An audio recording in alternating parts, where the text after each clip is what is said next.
السلام عليكم ورحمة الله تعالى وبركاته. الحمد لله الذي بنعمته تتم الصالحات، والصلاة والسلام على رسول الله صلى الله عليه وسلم وعلى آله وأصحابه ومن دعا بدعوته واستنى بسنته واهتدى بهديه إلى يوم الدين. أما بعد، أعوذ بالله من الشيطان الرجيم. بسم الله الرحمن الرحيم. وربك الغني ذو الرحمة إن يشأ يذهبكم ويستخلف من بعدكم ما يشاء كما أنشأكم من ذرية قوم آخرين. Estimados irmãos, este é o versículo 133 do Surat Al-An'am.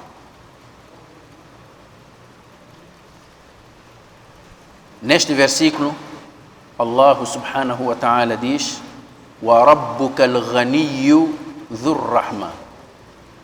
E o teu Senhor é o opulento, al-ghaniyu, opulento, aquele que não precisa nem necessita de nenhuma das suas criaturas.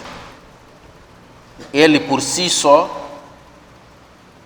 já é suficiente. Portanto, ele é o opulento, não necessita de nenhuma das suas criaturas para nada.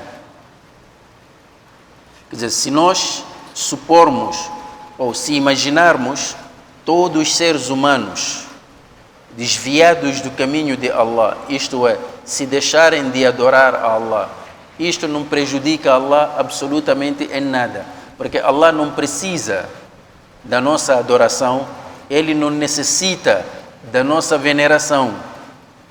Nós, quando adoramos Allah, adoramo-lo em nosso próprio benefício, não porque a nossa adoração beneficia Allah ou acrescenta parte do seu poder.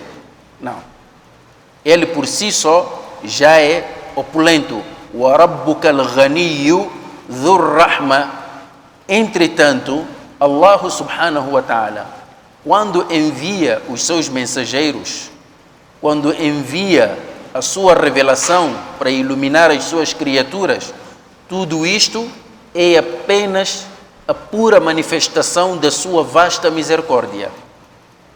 Allah faz isso por misericórdia, não porque haja alguma obrigação para que ele possa fazer isso. Não. Ele faz meramente por misericórdia. Dhur Rahma. Allah subhanahu wa ta'ala é o misericordioso por excelência. Wa rabbuka al-ghaniyyu dhur rahma. Esta é a primeira parte deste versículo 133. A outra parte do versículo, Allah diz: Yasha yudhibkum wa yastakhlif min ba'dikum ma yasha. Se ele quiser, Yasha yudhibkum, poderá vos fazer desaparecer, isto é, poderá vos aniquilar, e vocês deixam de existir. Yasha yudhibkum, ele retira-vos do palco da existência, do palco da vida. Allah pode. Todos nós desaparecemos, ninguém mais existe. Ele tem esse poder. وَيَسْتَخْلِفْ مِنْ بَعْدِكُمْ مَا يَشَاءُ. Mas Allah também tem poder de trazer outras criaturas depois de vós. Criaturas do seu bel prazer. كَمَا أَنْشَأَكُمْ مِنْ ذُرِّيَّةِ قَوْمٍ آخَرِينَ. Da mesma forma que Allah vos extraiu das entranhas de outras criaturas. Nós, cada um, talvez podemos ver assim, vamos supor uma pessoa que hoje tem os seus 50 anos. Antes dos 50 anos, onde é que ele estava? Só Allah sabe. Então veio a este mundo através de outras criaturas de Allah que são os seus pais. Então, da mesma forma que Allah te trouxe através dos seus pais, também pode te aniquilar e trazer outras criaturas também. Estimados irmãos, nós estamos perante um versículo do qual precisamos aprofundar. A primeira coisa que Allah nos diz que Ele é opulento. Sendo opulento, não precisa de nenhuma das suas criaturas. Logo, aqui o ser humano deve aprender a humildade. Quando nós adoramos Allah, não é que Allah precisa da nossa adoração. Ele é que nos faz o favor de nos incutir essa tendência e essa inclinação para a adoração. Portanto, tanto aquele que adora como aquele que descrê, ambos não prejudicam Allah em nada. Então, nós é que somos os necessitados. Então, temos que aprender a partir daqui a humildade. A segunda coisa é que Allah subhanahu wa ta'ala olha para nós com misericórdia. Se Allah não tivesse misericórdia para conosco, não teria enviado mensageiros, não teria revelado as suas escrituras, não teria nos dado este favor. Mas tudo que nós somos, através do Islã, são dádivas de Allah subhanahu wa ta'ala. Então aqui o ser humano deve aprender a humildade. A segunda parte do versículo revela o poder de Allah que se estende sobre todas as coisas. Isto é, não há força nenhuma na face da terra ou no universo todo capaz de resistir ao poder de Allah. Então, o ser humano, mais uma vez, aqui precisa aprender a humildade. Muitas vezes pensamos que nós já não precisamos mais de Allah, porque podemos construir a nossa própria vida, podemos definir o nosso próprio destino. E aí o Shaitan nos engana. Ninguém consegue sair do poder de Allah. Mesmo quando desfrutamos de uma relativa liberdade, nós estamos sob o poder de Allah. Ele é quem nos move, como bem Ele entende. E é por essa razão que Allah subhanahu wa ta'ala diz no versículo a seguir, que é o versículo 134, Innama tu'aduna la'atin, aquilo que vos é prometido não há dúvidas, é inexorável. Isso acontecerá, que é o Qiyamat. Não há dúvida.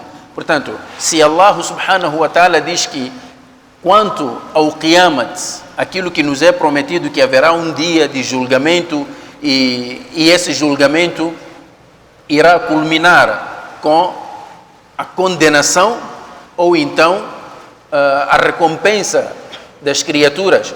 Uns vão para o Jannat, outros vão para o Jahannam. Quando nos é dito isto, nós encaramos isto como uma brincadeira. E olhamos para as coisas da vida mundana como mais sérias do que esta promessa que Allah está a fazer. Mas, entretanto, aqui Allah subhanahu wa ta'ala nos diz Innama tu'aduna la'atin.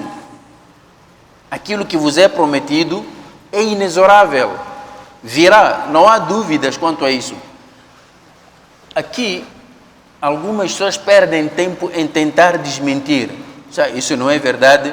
A ciência não comprova a existência do Qiyamat, porque o filósofo fulano disse isto, porque o cientista fulano descobriu que não há Qiyamat, quem já voltou. Em vez de andarmos a gastar nosso tempo aqui, a tentarmos refutar isto, seria bom que nos preparássemos. Assim, pelo menos, se não acontecer o Qiyamat, não teremos perdido nada.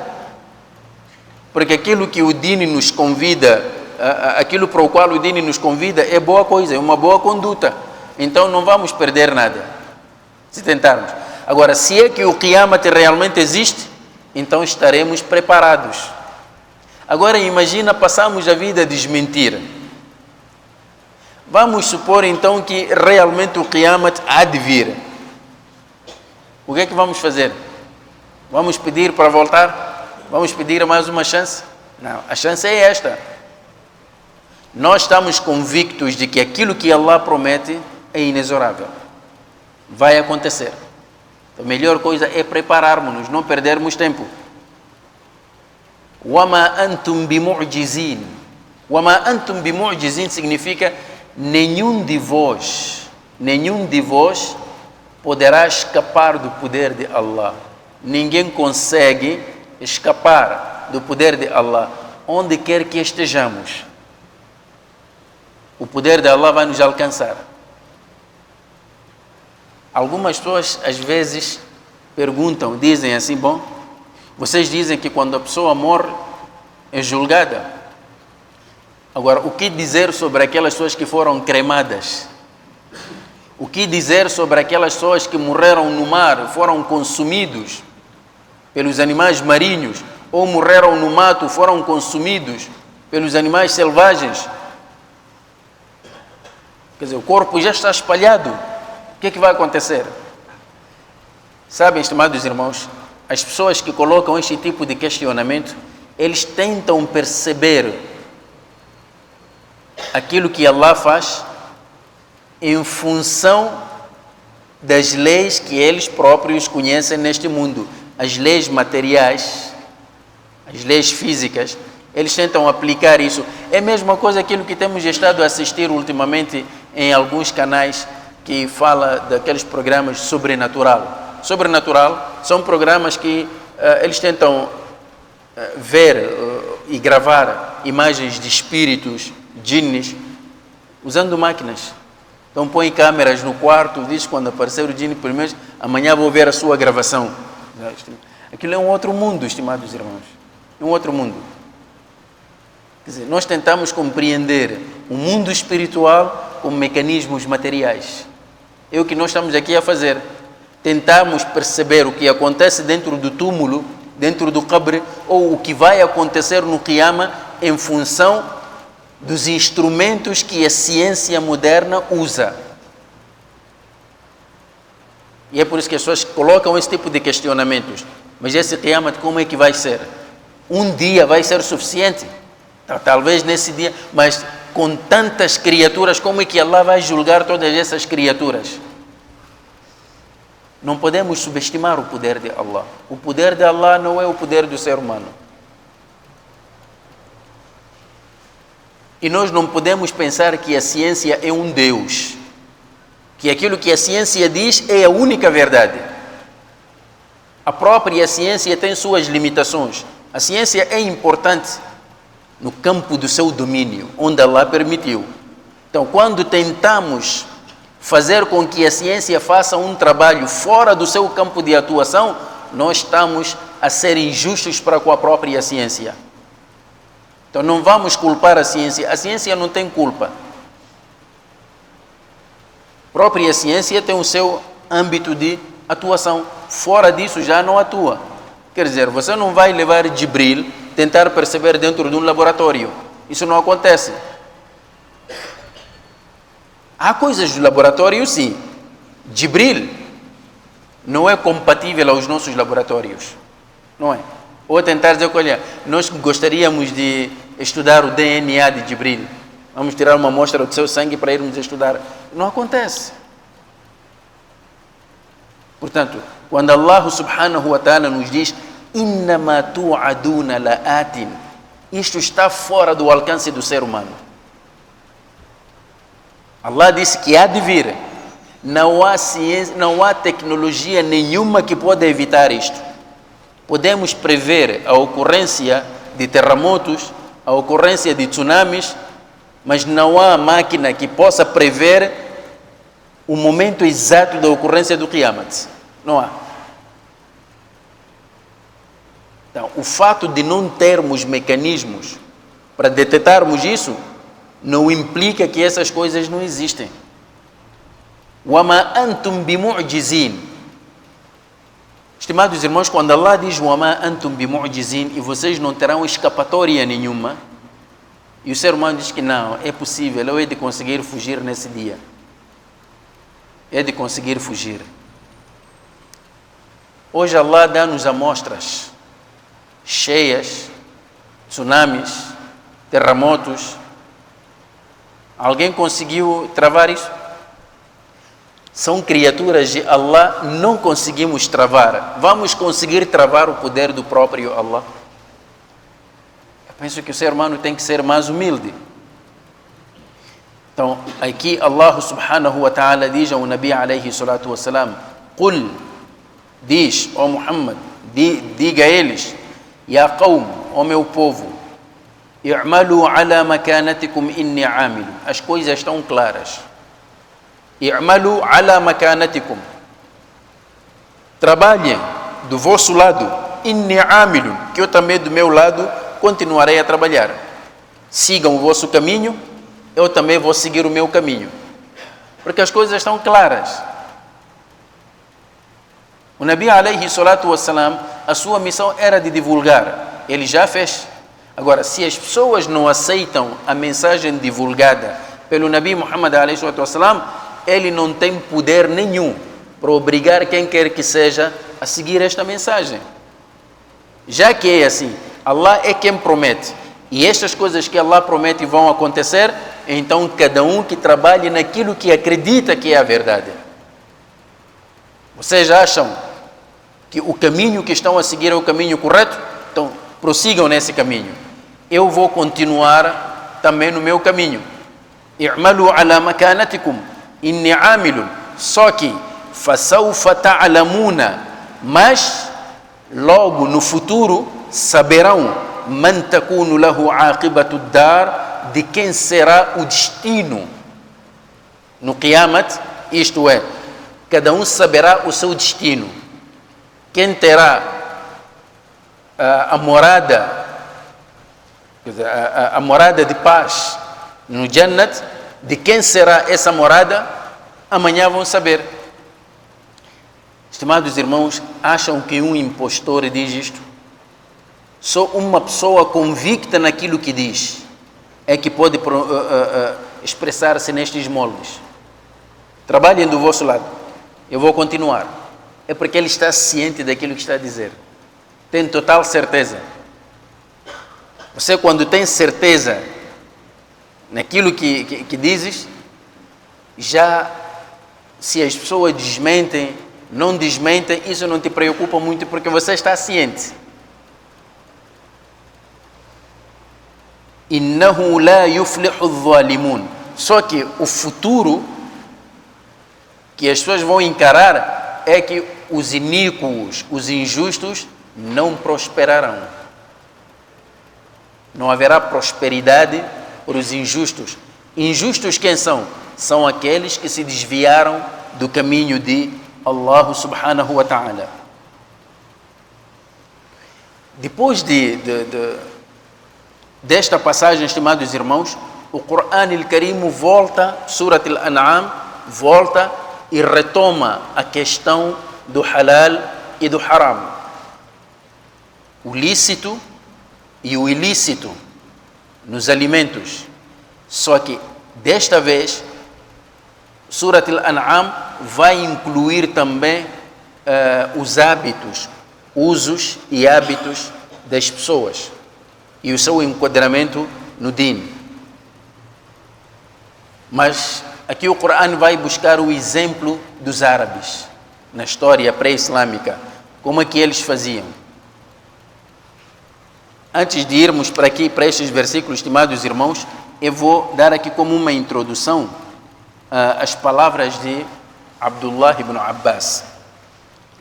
Abdullah ibn Abbas radiyallahu anhuma disse assim: إذا سرك أن تعلم جهل العرب فاقرأ ما فوق 30 و100 من سورة الأنعام. Se quiseres conhecer a ignorância dos árabes, então leia do Surat al-An'am a partir do versículo 130. Leia acima do versículo 130 para lá. Aí vais conhecer a ignorância dos árabes. Como é que os árabes faziam? São hábitos e costumes de um povo. É o que o Qur'an al-Karim registra. وَجَعَلُوا لِلَّهِ مِمَّا ذَرَأَ مِنَ الْحَرْثِ وَالْأَنْعَامِ نَصِيبًا. Vejam, daquilo que Allah criou, ذَرَأَ, criou, daquilo que Allah criou, produtos agrícolas e produtos animais. Eles fizeram, os árabes daqui definiram uma porção, nasiban.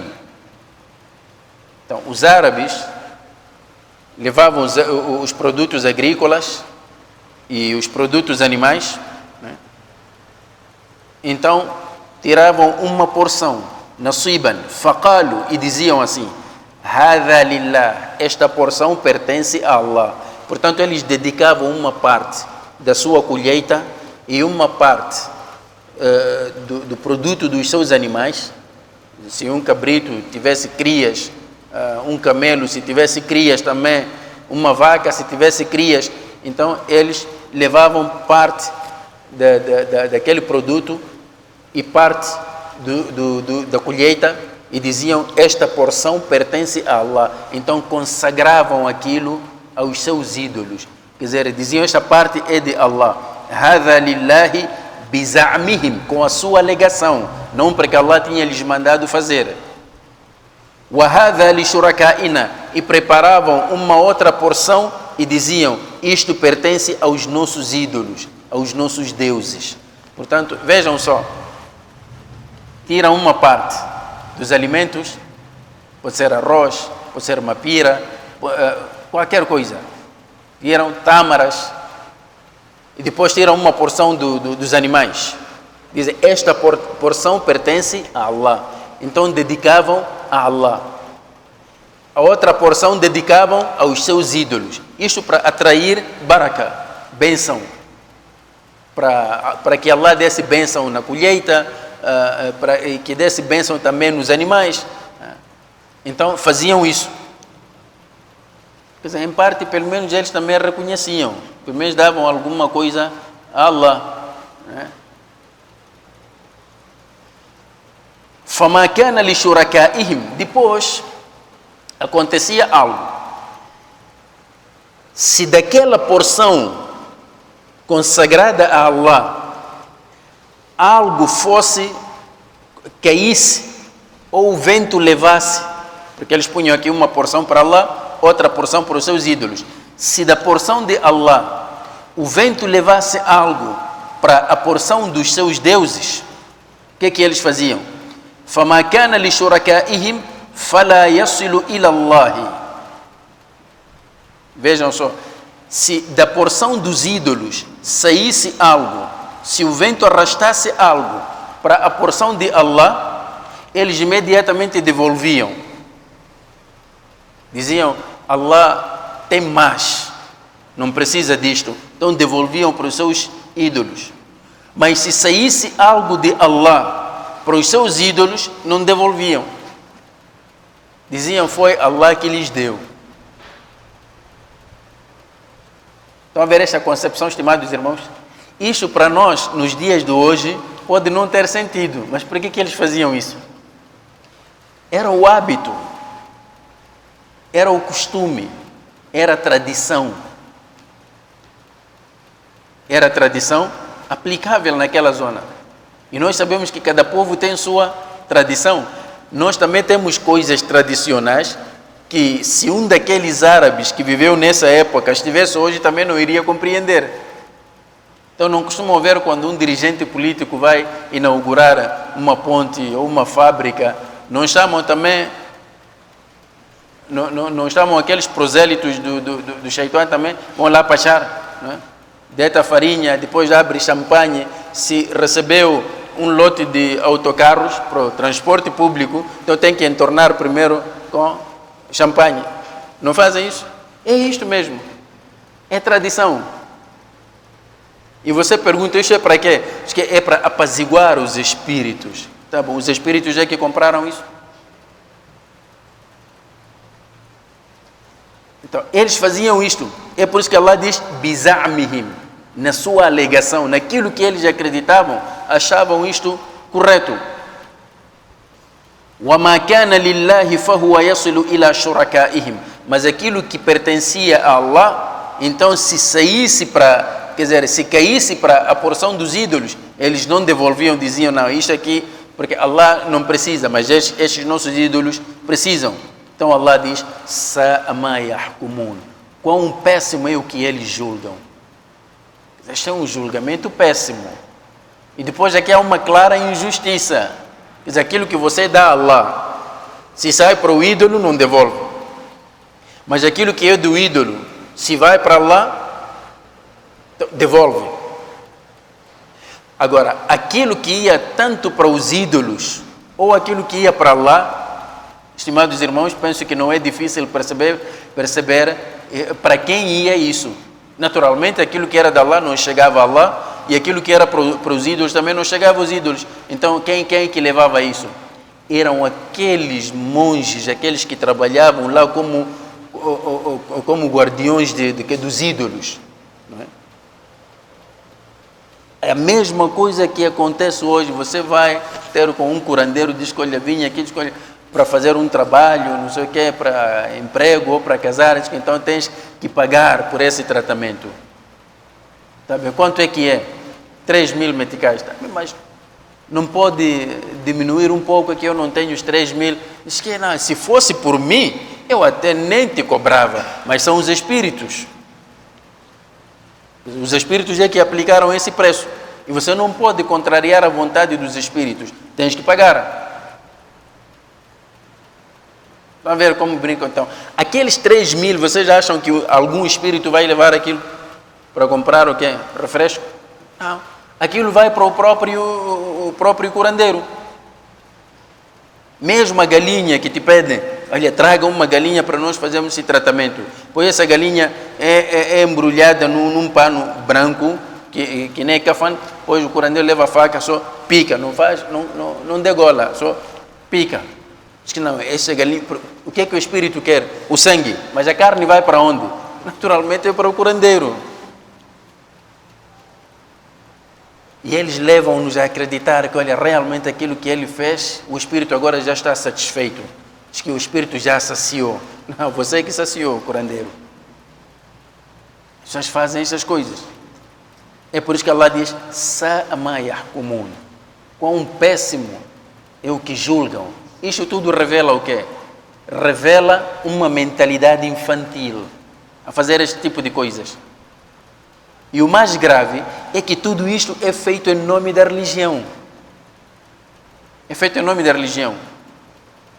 Os amados irmãos não viram mesmo até os curandeiros, adivinhos que fazem também essas coisas de sangue e tudo, não usam o Corão. Não usam livros escritos em árabes. Eles usam isso. Até há um livro famoso, Shamsul Ma'arif al-Kubra. Shamsul Ma'arif al-Kubra é um livro mesmo, você encontra imagens, né? Leão, espada, tudo escrito em árabe, e qualquer pessoa quando vê aquilo diz, isto aqui vai dar certo mesmo. E alguns dos nossos irmãos depois compram isso, vão colar na porta da loja, para atrair mais clientes, tá? Ou para evitar maus olhares, colam nas portas das casas. Depois o curandeiro diz que, olha, acrescenta também pedrinhas de sal, põe aí na porta, então o djinn não entra. Estimados irmãos, são superstições que o Islã veio nos libertar delas. Esta é uma coisa que eles faziam relativamente àquilo que Allah criou. Allah criou rizq halal para o nosso sustento e nós levamos desse rizq para apaziguar os espíritos. Isto é injustiça. É injustiça. Allah cria cabrito para você comer e o curandeiro diz que, olha, traga um cabrito preto para fazermos esse trabalho. Mais um pano branco, um pano preto, um pano vermelho. Queres fazer bandeira? Mas as pessoas acreditam e pagam e bem, não é?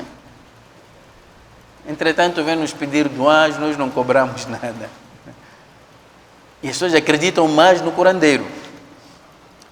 A outra coisa que eles faziam é o seguinte, isso é terrível. وَكَذَلِكَ زَيَّنَ لِكَثِيرٍ مِّنَ الْمُشْرِكِينَ قَتْلَ أَوْلَادِهِمْ شُرَكَاؤُهُمْ. Então, muitos destes parceiros atribuídos a Allah, os ídolos, né? muitos destes parceiros, que naturalmente são satanases, eles abrilhantaram aos seus adoradores a matança de seus filhos, o assassinato de seus filhos. Estimados irmãos, vocês recordam-se que Abdul Muttalib, o avô do Nabi alayhi salatu wassalam, quando foi ordenado para renovar o poço de Zamzam, ele estava sozinho. E porque os outros disputavam com ele essa honra, ele disse assim: se Allah me conceder 10 filhos rapazes para me proteger, um deles vou sacrificar e vou consagrar a Allah. E quase que ele sacrificava Abdullah, o pai do Nabi alayhi salatu wassalam. Este era um hábito também. Em algumas tribos árabes tinham este hábito de sacrificar os filhos para os seus ídolos. E na própria sociedade árabe também havia um hábito. O próprio Corão registra no Surat An-Nahl: وَإِذَا بُشِّرَ أَحَدُهُمْ بِالْأُنْثَى ظَلَّ وَجْهُهُ مُسْوَدًّا وَهُوَ كَظِيمٌ. E se um deles fosse-lhe anunciado o nascimento de uma filha, né, de uma menina, ظَلَّ وَجْهُهُ مُسْوَدًّا, o seu rosto obscurecia de vergonha e raiva e tristeza. Fazia isso. ظَلَّ وَجْهُهُ مُسْوَدًّا وَهُوَ كَظِيمٌ, e todo ele a consumir-se de ira, porque a mulher deu à luz uma menina e passava o dia todo a pensar, yatawara min al-qawm, e ele passava a esconder-se das pessoas de tanta vergonha, yatawara min al-qawm min su'i ma bushira bihi, por causa da vergonha que lhe foi anunciado, ayumsikuhu ala hunin am yadussuhu fi turab, ficava pensando: será que vai aceitar aquela criança ou então vai enterrá-la viva? E muitos desses faziam isto. Enterravam suas filhas vivas. E o que é que eles diziam? Justificavam isto, diziam que, olha, é que estas meninas só nos trazem vergonha. E depois elas também não ajudam na defesa da própria tribo. Quer dizer, para eles, uma filha era apenas um encargo, era um fardo. Então não se sentiam confortáveis.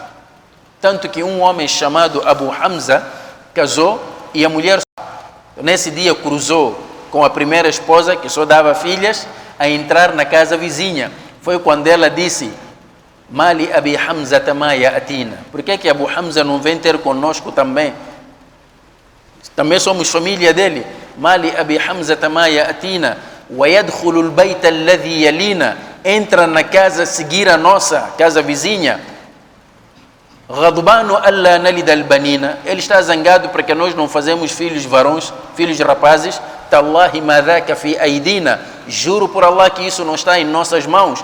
Innama nahnu kal ardi lizari'ina, nós somos apenas como se fosse uma terra para os nossos cultivadores. Numbitu ma qad zur'a fina, somente damos aquilo que dentro de nós é depositado. É a semente do homem.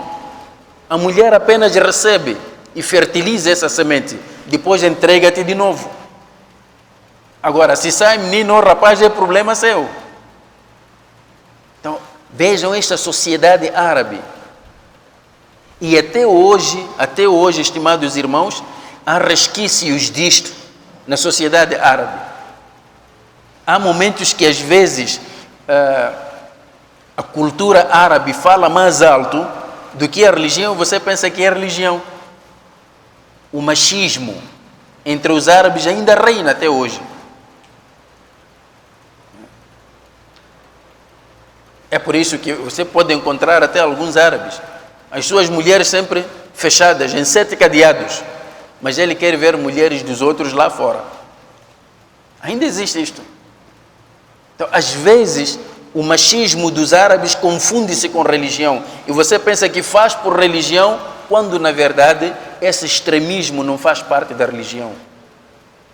Tanto que até alguns deles diziam: Rahimallahu zamanan, que Allah tenha piedade de um tempo, Allah tenha misericórdia de um tempo, ما كانت المرأة تخرج من بيتها إلا 3 مرات, no tempo em que a mulher não saía senão 3 vezes. 3 vezes, para onde? A primeira vez do ventre materno para este mundo, saiu. A segunda vez da casa dos pais depois de casar para a casa do marido. E a terceira e última vez da casa do marido para o cabre dela. Já podem imaginar uma sociedade onde a mulher só sai essas 3 vezes. O que é que vai ser? Mas vamos ver uma coisa. Se isto for excesso de imã, então no tempo de Nabi não havia imã, porque as mulheres saíam, acompanhavam os homens até no combate. Esta coisa de amru bil ma'ruf wa nahyu anil munkar, o incentivo à prática do bem e o combate ao mal, é um dever tanto para muçulmanos como para muçulmanas. Umar ibn al-Khattab, no tempo dele, colocou como vereadora no mercado de Medina uma senhora. Vamos dizer que todos aqueles não tinham imã? Tinham, naturalmente.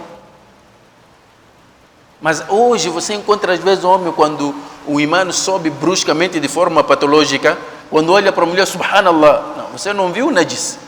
Ela não é imundície, não é impureza, é um ser humano. Simplesmente o Islã colocou balizas para evitar qualquer perversidade. Isso sim, concordamos. Agora, não é usar essa medida do Islã de forma extrema. Não. De forma extrema, não. Então, eles matavam seus filhos, mas tudo isto por inspiração do próprio Shaitan. Então, eles pensavam que estavam a fazer o bem. Hoje, naturalmente, ninguém faz isso, ninguém sacrifica seu filho por seu ídolo, não sei o quê, mas há outra forma que fazem, através do aborto. Fazem. E há regras no Islã para esse tipo de questões. Então, o Shaitan fazia isto para quê? Liyurduhum. Isto para exterminá-los, para aniquilá-los. Waliyalbisu alayhim dinahum, e para criar confusão na sua religião. Está a ver? Então, ele passa a pensar que isto é religião, quando na verdade não é religião. Walau sha Allahu ma fa'aluhu. Mas se Allah tivesse, se Allah quisesse, eles não teriam feito isto que fizeram, porque Allah deixou dentro daquele plano de teste, porque nós estamos num mundo de teste, e Allah deixa essas coisas exatamente para cada um de nós escolher conscientemente ou o imã ou a descrença. Fadharhum wama yaftarun. Então, já que é assim, deixa-lhes com aquilo que eles forjam e mentem, que vem da parte de Allah, quando na verdade não vem da parte de Allah. Passamos isto, vamos para uma outra coisa que eles faziam. Waqalu, e eles dizem, hadhihi an'am. An'am, nós dissemos que an'am é uma palavra que inclui camelo, vaca, cabrito, ovelha. An'am só refere-se a estes animais. Então, os árabes, nestes animais, eles dividiam em grupos. An'amun wa harfun, e produtos agrícolas também. Eles diziam assim: alguns destes animais e produtos agrícolas, hijrun, são ilícitos. Isto é, são haram. Ninguém pode consumir. La yatu'amuha illa man nasha'u biza'mihim. Só poderá consumir estes produtos ilícitos, que nós tornamos ilícitos, a quem nós desejamos. Biza'mihim, com sua alegação. Eles alegavam assim: isto aqui ninguém pode comer, quer dizer, para outras pessoas é haram, mas para aquelas pessoas a quem nós queremos é halal. Quer dizer, tornavam esses alimentos proibidos simplesmente por causa do seu desejo só. Bizamihim wa an'amun, e outros animais, hurrimat zuhuruha, proibiam a sua montada. Estes animais não devem ser montados. Wa an'amun, e outros animais, la yadhkuruna smallahi alayha, no momento de imolar, no momento de degolar, não invocavam o nome de Allah. Diziam, não se pode invocar o nome de Allah. Iftira'an alayhi, forjando mentiras contra Allah. Estão a ver, estimados irmãos, estas listas de halal e haram, que não se baseavam do próprio dini de Allah, mas eles diziam que era a ordem de Allah. Então, isto não podemos comer porque é proibido. Não é? Então, Allah diz, sayajzihim bima kanu yaftarun. Assim, Allah os condenará por aquilo que eles forjavam, as mentiras que eles forjavam. Havia ainda mais outra coisa que eles faziam. Todos estamos naquela tradição árabe. Waqalu, e dizem, ma fi butuni hadhihi al-an'am, aqueles animais, não é? As fêmeas dos animais, as fêmeas que estavam prenhas. Waqalu ma fi butuni hadhihi al-an'am, eles diziam, o que está nas entranhas destas fêmeas prenhas, khalisatun lidhukurina, se nascerem, essa cria, se nascer viva, então é especialmente para os rapazes, os homens. Quer dizer, nós e os nossos filhos rapazes é que podemos comer da sua carne. Wa muharramun ala azwajina, mas é haram para as nossas esposas e as nossas filhas. Isto é, tens uma cabra, está prenha. Se daquela cabra nascer uma cria viva, só os homens da casa é que comiam. As mulheres não podiam comer, só tinham o dever de cozinhar. Agora, se a cria nascesse já morta, então todos podiam comer, homens e mulheres. Não tentavam, comiam assim mesmo. Então podiam comer. Portanto, não havia aquela coisa de golar, a cria nasceu morta, mas é carne. Agora, vão deitar? Não, vamos comer assim mesmo. E isso faz nos lembrar, no passado, havia um sheikh, foi numa dessas localidades, lá nas zonas recônditas, foi fazer da'wa. A fazer da'wa, então coincidiu e encontrou-se com o régulo da zona. E convidou-lhe para o Islã. Ele disse, está bem, não tem problemas, eu posso me tornar muçulmano.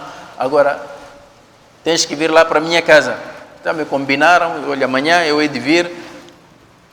Então, lá quando o sheikh chegou na casa do régulo, o régulo mandou tirar duas cadeiras, numa sentou ele, na outra serviu ao sheikh e chamou a família para testemunhar que ele ia abraçar o Islã. Enquanto conversava com o sheikh estava a explicar o que é o Islã.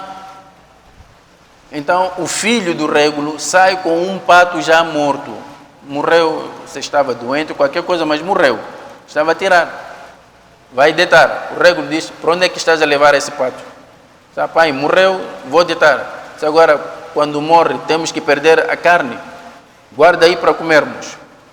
Então, o sheikh disse, olha, agora que vais abraçar o Islã, já não podes comer, é haram.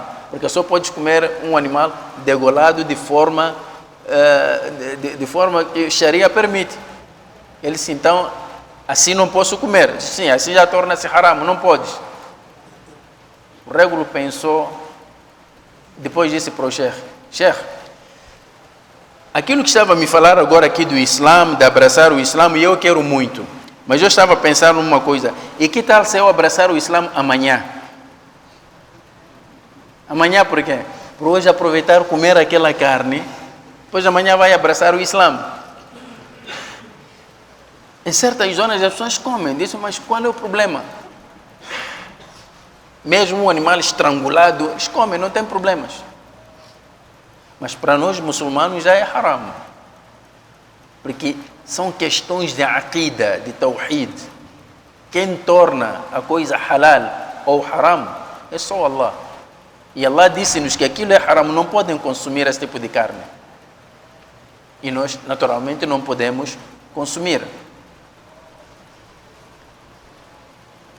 Então, eles diziam assim, que se das entranhas desta fêmea sair uma cria viva, é só para os homens.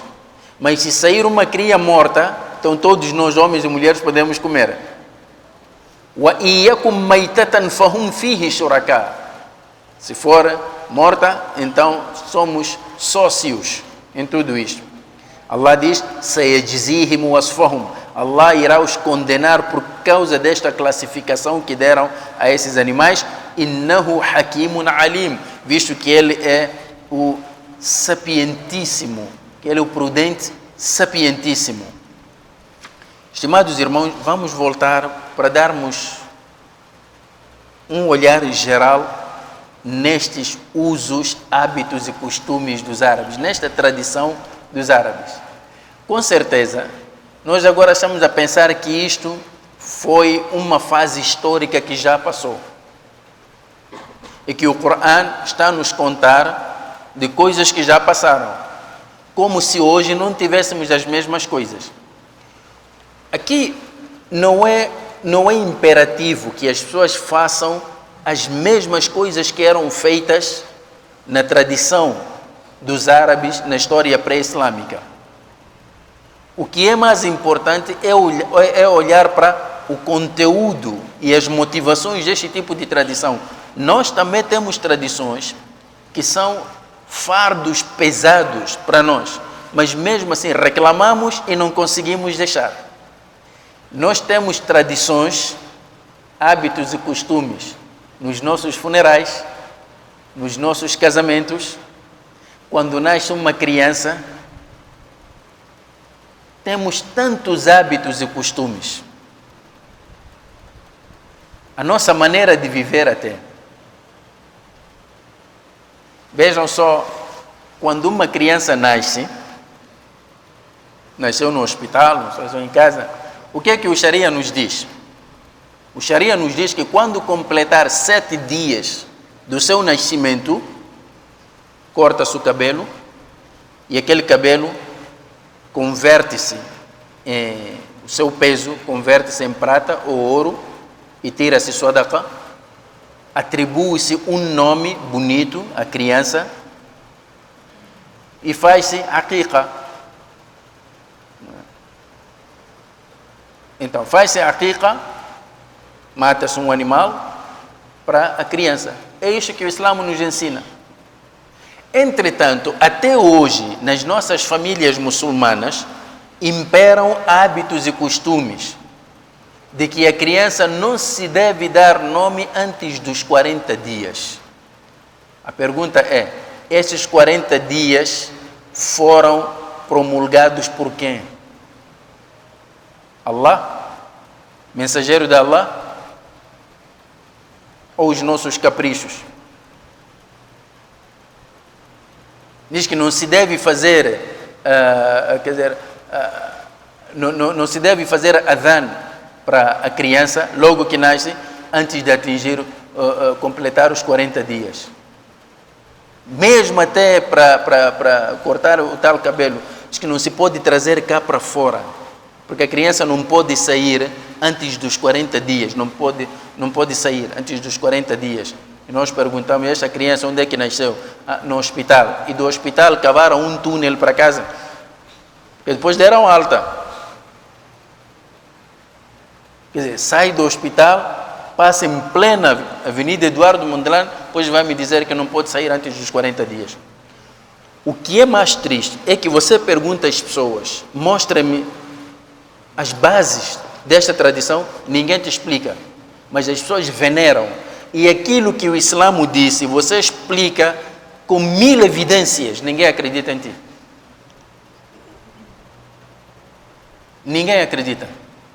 Sheikh, nós sabemos isso, mas agora não. É que primeiro temos que começar com a nossa tradição.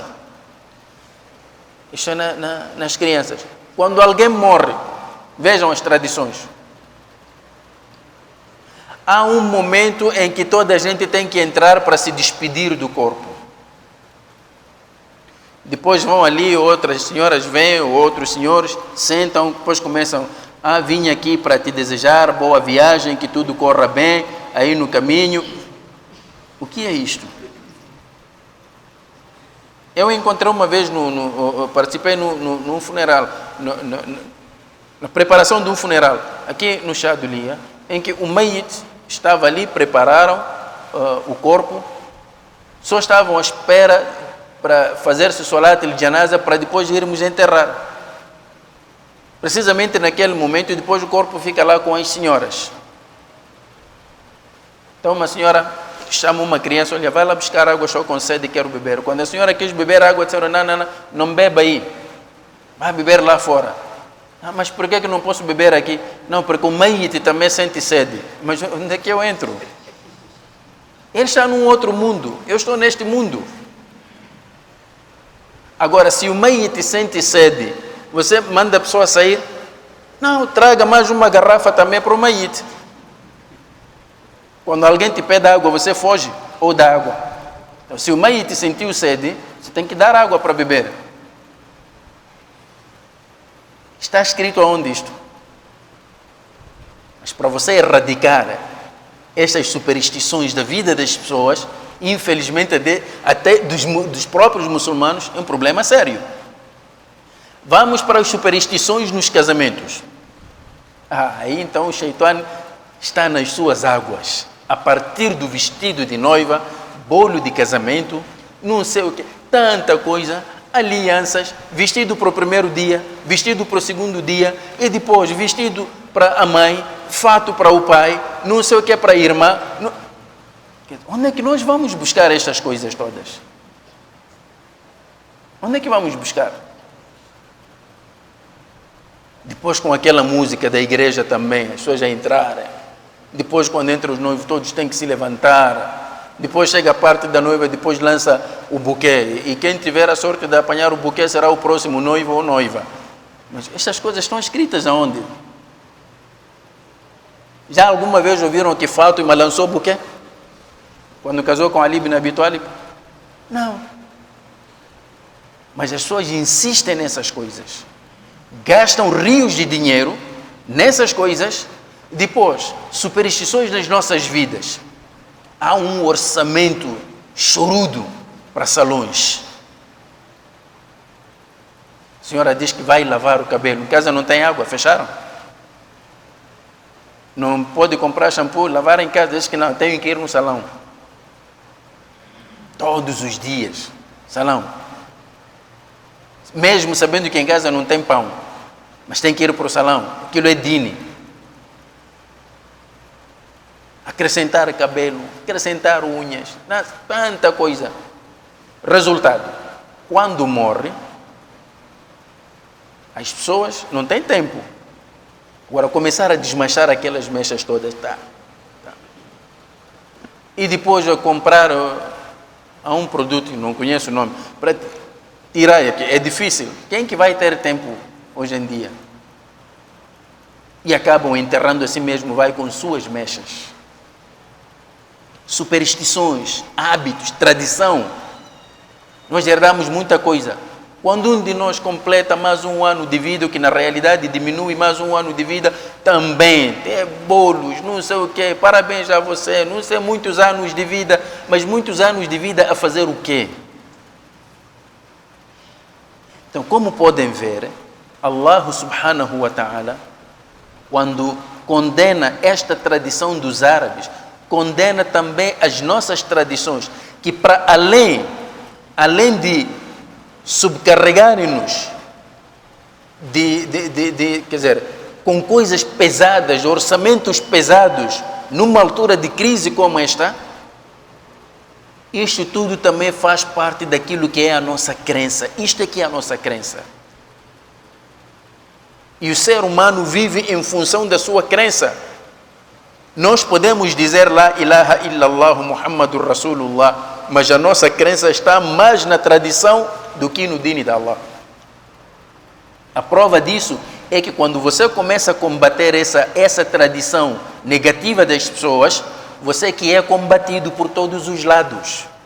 Você é fanático porque você se faz, queremos ver. Não tem filha? Há de casar, queremos ver. Aí está. E depois nós até o mais sensato nestas coisas começa a ter medo. Até vendo, escolha, Sheikh, é que eu estou sozinho lá em casa. Se eu não fizer essas coisas, o meu casamento está em risco. Então posso fazer, mas depois vou fazer tauba. Não. Isso já cabe a ti. Quer agradar mulher, quer agradar família, quer agradar não sei o quê, vai agradar. Não tem problema, Sheikh. Eu depois, inshallah, vou fazer 2 rakats ali, pedir perdão a Allah. Dizer que Allah, aquilo que eu fiz, eu me distancio. Às vezes precisamos de firmeza. Hoje, quando alguém faz anos, se você não pega o telefone e diz parabéns, as pessoas olham mal para ti. É insensível. Fiz anos, nem sequer uma mensagem. Mas eu vou te dizer parabéns para que o que aconteceu? Então tu não sabes que eu completei mais um ano de vida e o que fizeste no ano passado? E qual é a tua perspectiva para este ano? Longa vida. Que Deus te dê mais anos de vida, mas mais anos de vida fazer o quê? Pois chamam a nós de supersticiosos, chamam a nós de fanáticos. Estão a ver? Então, é por esta razão que Allah subhanahu wa ta'ala no final diz o seguinte: قَدْ خَسِرَ الَّذِينَ قَتَلُوا أَوْلَادَهُمْ سَفَهًا بِغَيْرِ عِلْمٍ. Realmente, قَدْ خَسِرَ. Al-Khusran, o que é? Khusran é desgraça. Tornaram-se desgraçados aqueles que mataram seus filhos. Safahan, falta de sensatez. Bighair ilm, sem conhecimento.